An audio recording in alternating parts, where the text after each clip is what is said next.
Okay, welcome to episode 29, my friends, to, of course, Bloody Blood Drive. So, I do know now that these have everything to do with that battle. Yes, apparently they have everything to do with it. We have to remember the order. So, like, when she says that big long thing, we gotta know to say that bottom one. And when she says that, we gotta know to say the bottom one. That, and then bottom one. That, and then bottom one. That, and then bottom one. So, when she says that big long stretch, we gotta say the one with...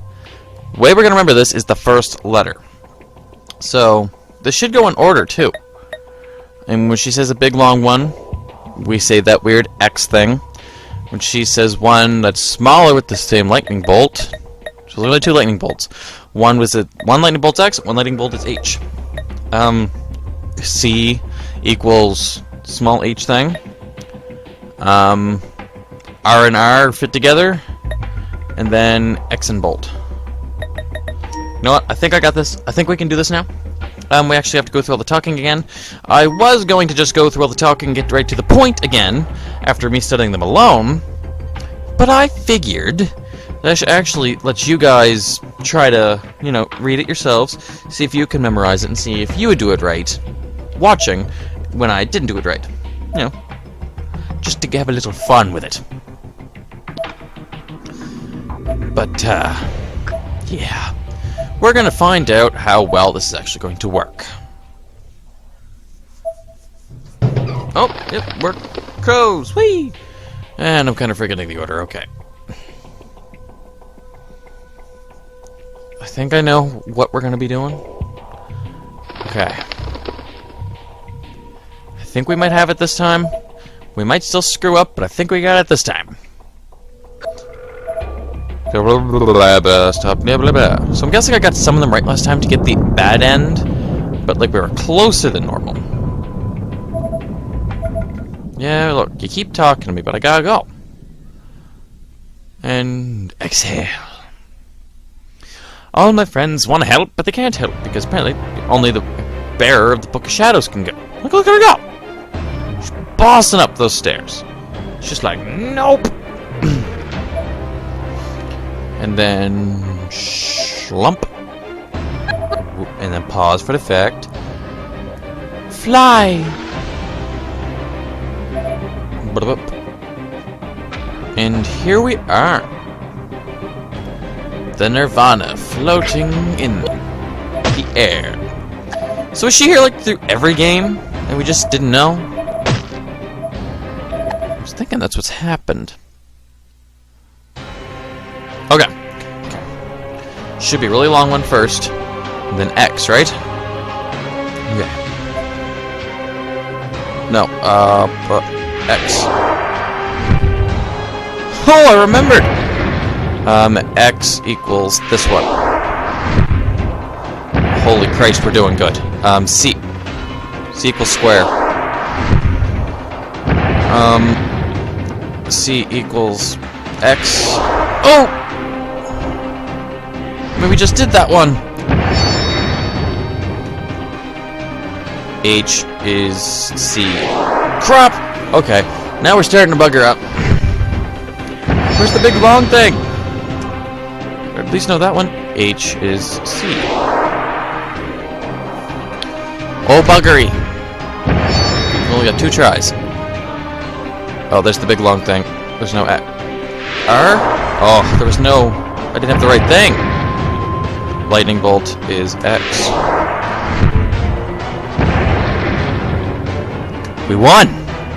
Holy shoot! You look kind of innocent. Okay. So that was intense. We actually did have it for once. I awoke to a white expanse stretched up before me, and realized I was still in midair. Why are we in a forest? It almost seemed like I was above the clouds looking down on the world below. What is that?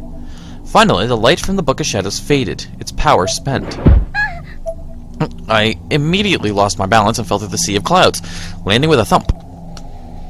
So, is the book still good, but just done for now? Before me, I saw a young, blonde girl sitting in the nude. The entire area was so blindingly bright, though, that I couldn't make out who she was.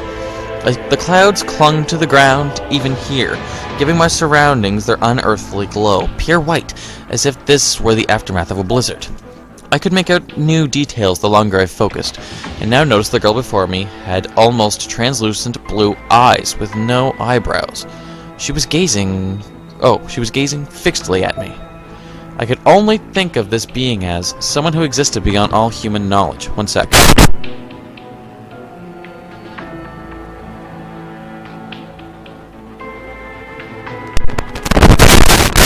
Okay, back, sorry. Are you the will of the Nirvana?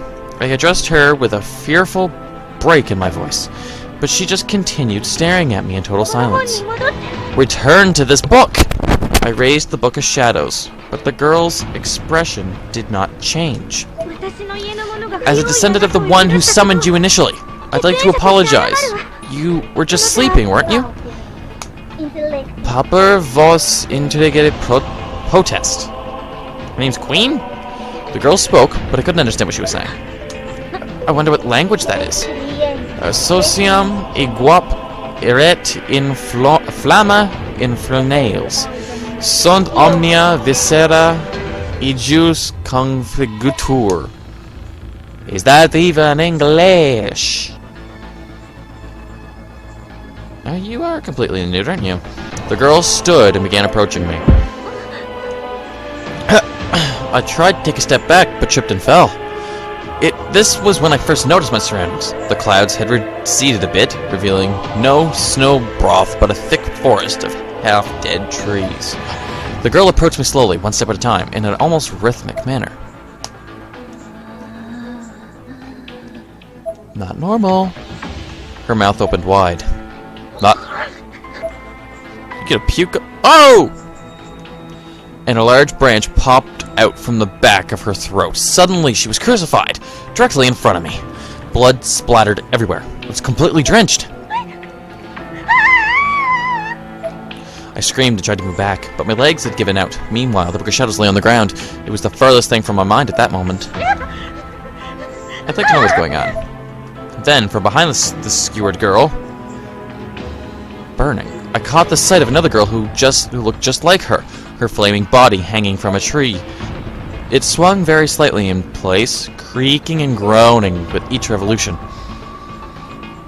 Oh, it's all the witches burning. Exequas colum phantasm. Ego corpus licabont. Ego corpus licabont. I don't know. I could hear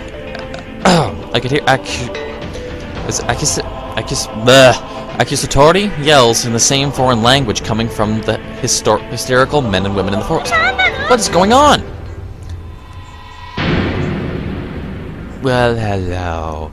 I shifted my focus from the burning, hanging girl in the tree back to the girl in front of me, and she, too, was now completely burned. Yeah, you're kind of disturbing. She continued walking toward me, little by little, step by painful, deliberate step. And when she finally reached me, she put her hands around my neck and began to choke me. Thinking quickly, however, I grabbed this girl's arms, pulled her in, and gave her the biggest hug I could muster. Hug! I may not understand your words, but your message comes across loud and clear. That scream of agony speaks of life that was violently cut short. I don't know what exactly happened to you, but I know someone else whose story is probably similar to yours. The burned girl stopped moving entirely. I guess I'd gotten her attention. She was always so sad. Even after life was taken, she still loved her mother dearly. But nobody ever forgave her. She suffered and suffered, although all she wanted was for someone to help her. She wound up losing herself, eventually drowning under the weight of her curse. My eyes began to overflow with tears. I loosened my grip slightly, and the burned girl began to stroke my cheek delicately yet strangely. You're right to feel the hatred and rage you do, but this never-ending chain of sorrow needs to be broken by someone. And it won't be an inevitable job, but the duty falls upon you. She continued to stroke my cheek, but then she raised her other hand to my eye, stuck her finger in it, and jammed it right into my eye socket. So no eye for you? Pain shot through me in one incredible wave. Okay. From somewhere deep within my head, I could hear the sound of the foreign body digging around my muscle tissue. Her finger had directly cut my ophthalmic nerve. Between the intense agony and the deeply disturbing sound, I felt that I was on the verge of insanity.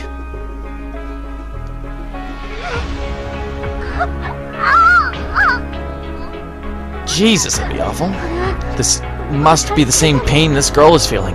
If I can't understand what she went through, I'll never understand her. I won't run away. That decided, I allowed my body to give in to the convulsions that had began racking it. I was trying not to consciously focus on the pain, instead focusing on the girl. Jesus, that'd be awful. I felt as if I were mere moments from choking on my own tongue when the girl's finger finally dug my right eye out of its socket completely. So, no eye for you? Words could not describe the extreme pain. I cramped up completely and began shivering. The girl then put the sticky, bloody eyeball in her palm, displaying it triumphantly in view of my other eye for a moment before squeezing it with every ounce of strength she had. It still had some elasticity to it, so it expanded in her hand until its length had roughly doubled, but it could only take so much, eventually exploding into milky white and red goo. Yet I still refused to show any signs of intimidation. I did not react. I waited until the girl's eyes met mine, then flashed her a soft smile. She looked genuinely puzzled. And then she threw herself at me, and our lips met. Your lips met?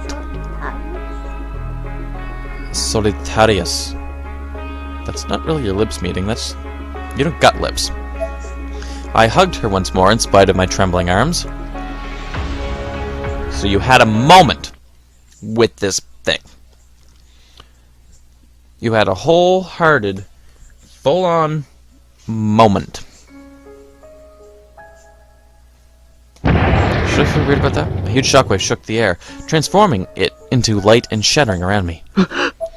No, please no. Shinzage.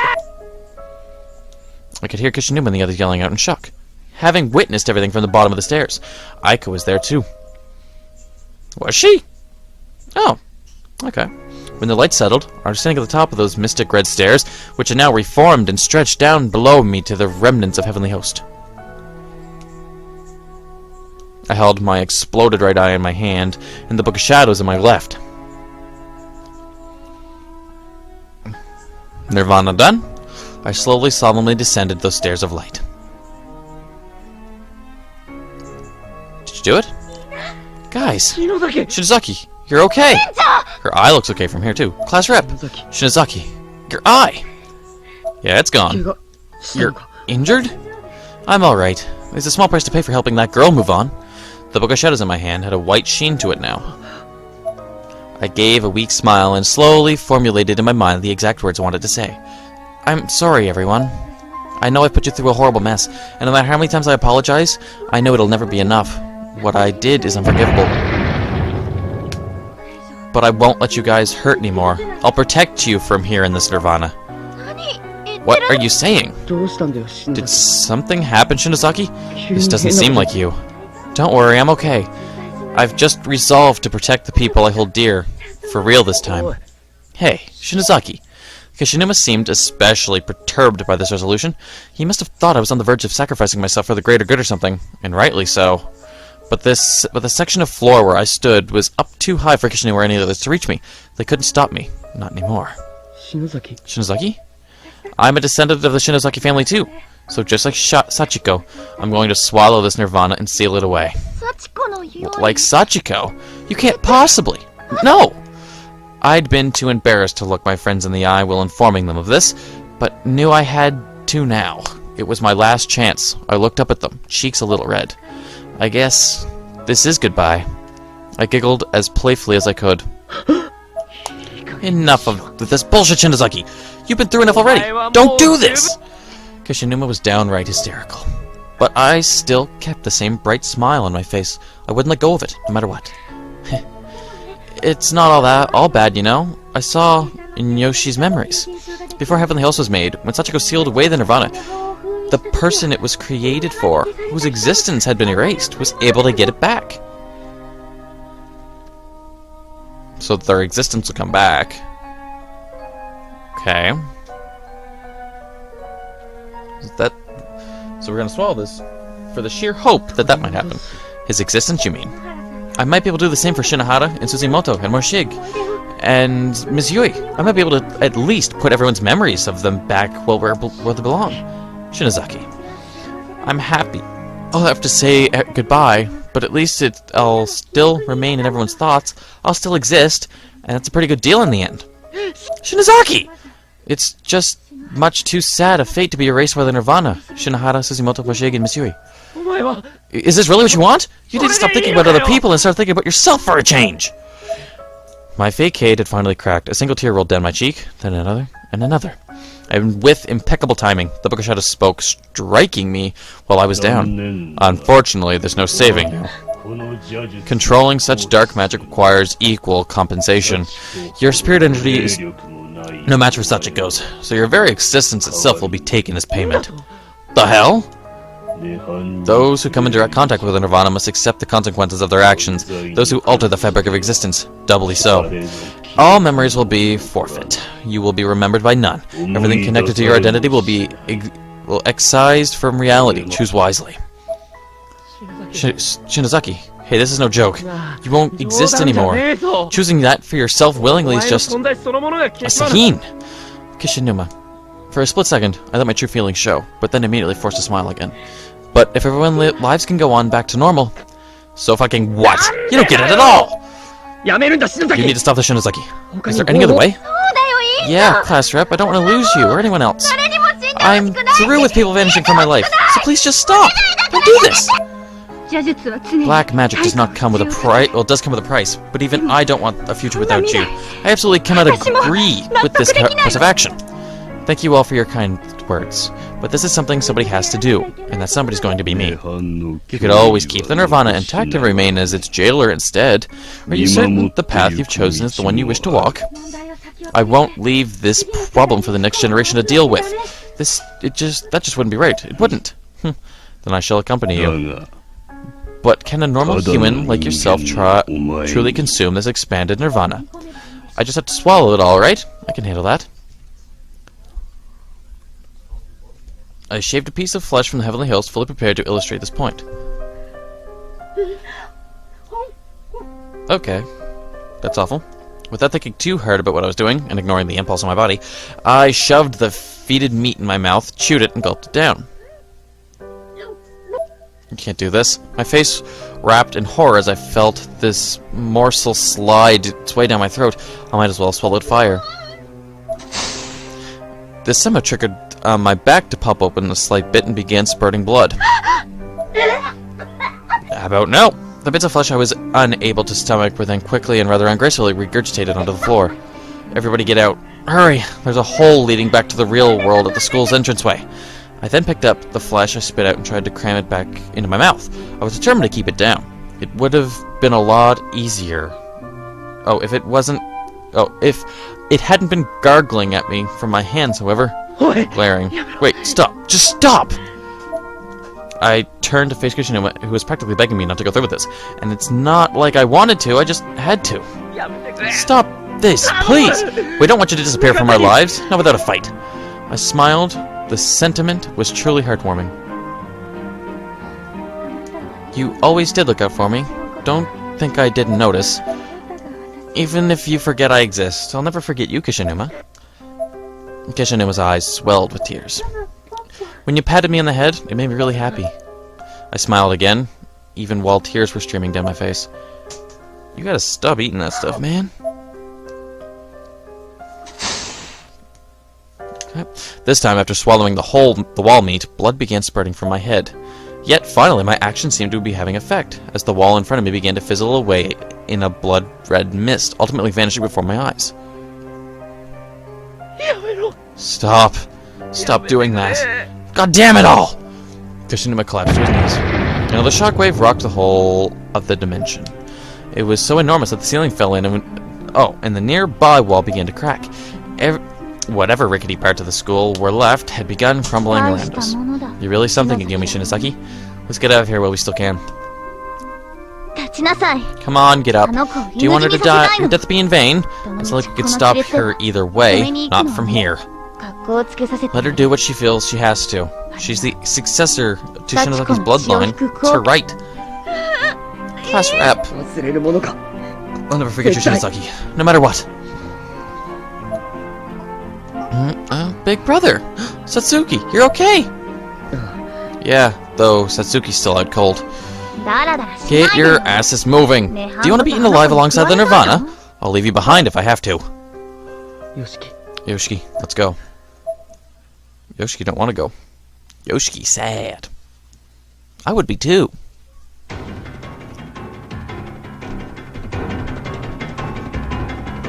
Well, this is intense. Before he left the area, Kishinuma looked back one last time, but I was out of sight by that point. How does she know he looked back? Can she tell?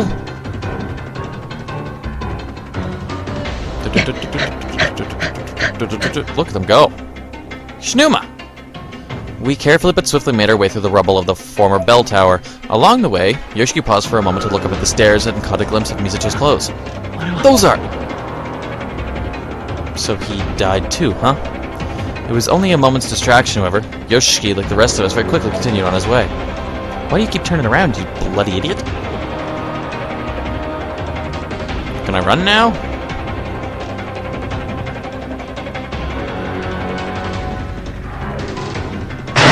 Jesus! Yuka! Big brother, I'm scared. It's just a little farther. We can make it. But we have to hurry. Yoshiki got up to follow, but instead just stood there. He wouldn't take a single step. Kishinuma, what's wrong? Naomi, still on my back, saw Yoshiki's motionless form and knew something wasn't quite right. Is she going to be erased from all our minds? Huh? What's going to happen when she eats the entire Nirvana? Will the world actually be able to go back to normal? He seemed to be caught up in a loop of doubt. He was trying to work through something in his head. It didn't seem ready to move again until he succeeded. Yoshiki! What are you doing? If we don't hurry... Right now, she's in there. She's inside the Nirvana. And he's going back. Yoshiki, wait! He turned back toward the ruins of Heavenly Host and ran off. You guys get the hell out of here. Oh! And just like that, he was gone. Fallen rubble blocking us off from the passageway he darted into. God, no! Yoshiki. Well, he's done too then. Try as we might, there's no pursuing him. He made his choice, and there was nothing we could do to change things now. We have no choice. We have to go now. The school began to shake even more violently. Yoshiki! Shinozaki! You lost your friend. Not only was it shaking, but creaking and groaning as well. The school was definitely not going to stay intact for much longer at all. The red and black sky began to get sucked into Heavenly Host and like smoke into the exhaust vent, with the beautiful, clear night scenery of the real world peeking out from behind it.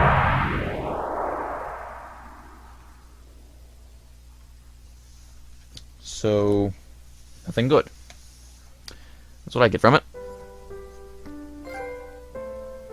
You've earned a trophy. Opulence. Okay. Well, we'll have to finish this up in the next episode, guys, because I am out of time for this, so we will continue right off from this. So please come subscribe, tell me what y'all thought of the episode, and as normal, please tell me what you thought. Hope to see you guys in the next episode. Take care until then. Bye-bye.